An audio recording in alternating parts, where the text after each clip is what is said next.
Para ulama sebut apa ikhwan?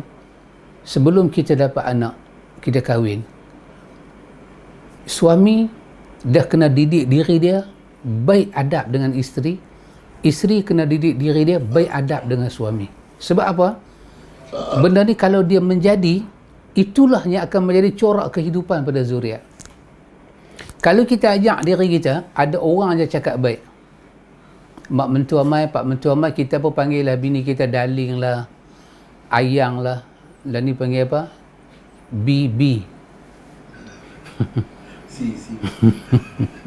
Saya tak tahu lah orang lah dia panggil B, menggambarnya baby lah kot. BB tu.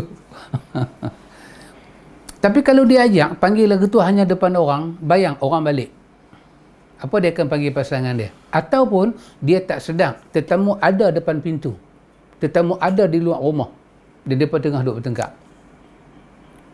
Anak masuk tidur, hang cakap kasar, aku cakap kasar. Masuk dalam bilik tidur, hang muka keling, aku muka keling. Depan anak berlakon. Ikhwan, ingat balik hadis Umar bin Al-Khattab. Allah akan bagi apa pada kita? Wa innama likulli imri'in ma nawa. Tuhan akan bagi exactly apa yang ada dalam hati kita. Kalau kita tak ada hati nak didik anak-anak, bermakna kita tak didik, maka anak kita tak jadi, ikhwan. Kenapa anak kita tak jadi? Kita hantar pergi sekolah, hantar pergi mengaji, sebab hati kita tak nak, tak ada. Kenapa hantar?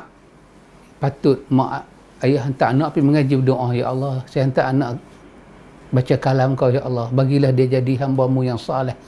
Wa innama likulli imri'in ma nawa. Tuhan akan bagi kat kita apa yang terniat dalam hati kita. Kalau kita meremehkan guru mengajar agama pada anak kita, meremehkan cikgu mengajar sekolah anak kita, apa kita dapat? Pasal itu betul, ikhwan. Pasal saya bersetuju dengan sebahagian pendidik menyatakan bahawa hubungan niat antara ibu dan bapa dengan sekolah sangat erat. Tujuan apa dia hantar anak dia pergi sekolah? Cikgu boleh bagi ilmu, tapi cikgu tak boleh membentuk. Kenapa ada hubungan kuat antara niat bapa, niat mak dengan anak-anak? Kerana ikhwan, anak daripada mak bapa, bukan anak daripada cikgu. Pasal itu jerkahan cikgu, tengkingan cikgu tak banyak.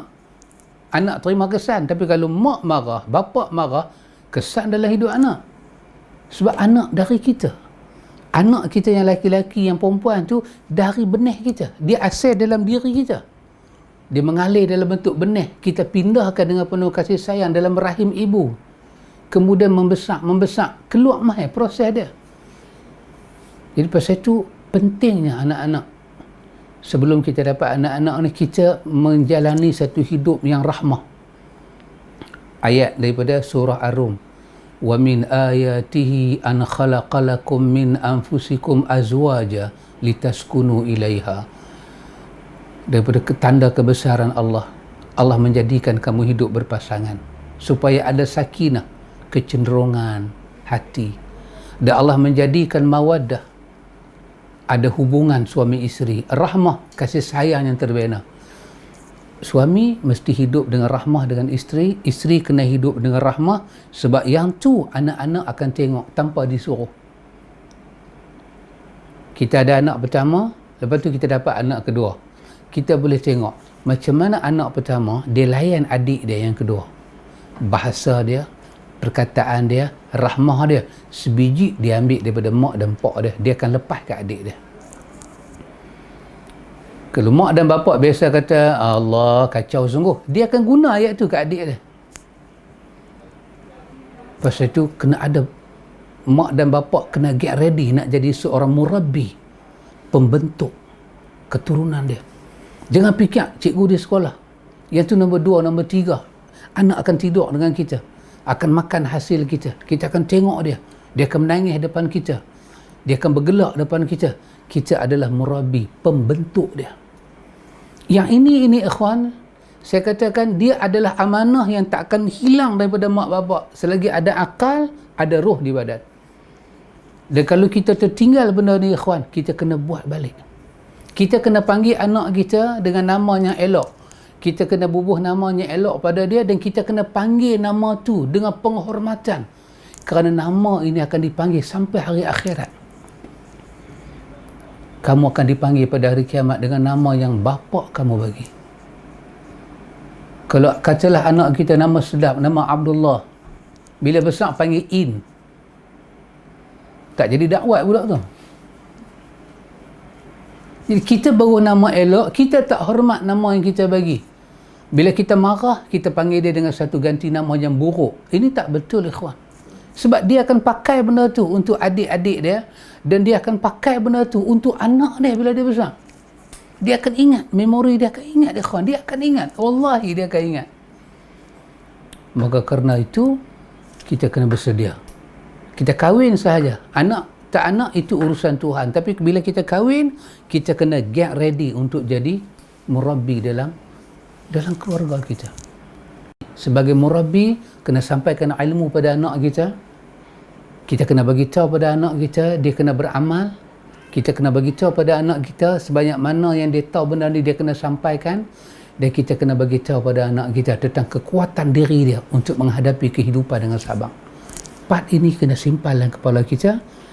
Apa saja situasi kita dengan anak-anak, benda dia akan keluar. Tapi kalau kita tak simpan benda ni, kita adalah orang nak mendidik tapi tak ada teknik. Kita akan marah. Marah kita keluar daripada ilmu. Marah kita keluar daripada memberi bekal pada anak. Orang boleh tendang, boleh pukul anak-anak, walaupun budak tu kecil. Sebab dia tak ada muatan. Sekarang kita dah tahu, anda tengok, dengan kita dah tahu anak kita buat salah, kita kena bagi, kita dah set lah kepala kita. Salah mana anak aku kena sampai ilmu kat dia. Macam mana nak betulkan kesalahan dia? Ya. Lepas tu, kita kena bagi anak kita ada amalan. Kena bagi anak kita tahu kata, besok kalau dia tengok orang lain buat salah, dia juga kena betulkan. Dia kena sampaikan benda ni. Dan kita nak kena bagi tahu pada anak dan kita sabar. Abang belajar, abang kena sabar, abang. Memang susah. Memang cikgu plan jawapan yang susah. Pasal apa nak bagi abang cerdik? Abang kena sabar. Ikhwan, ini adalah muatan kepada pendidikan.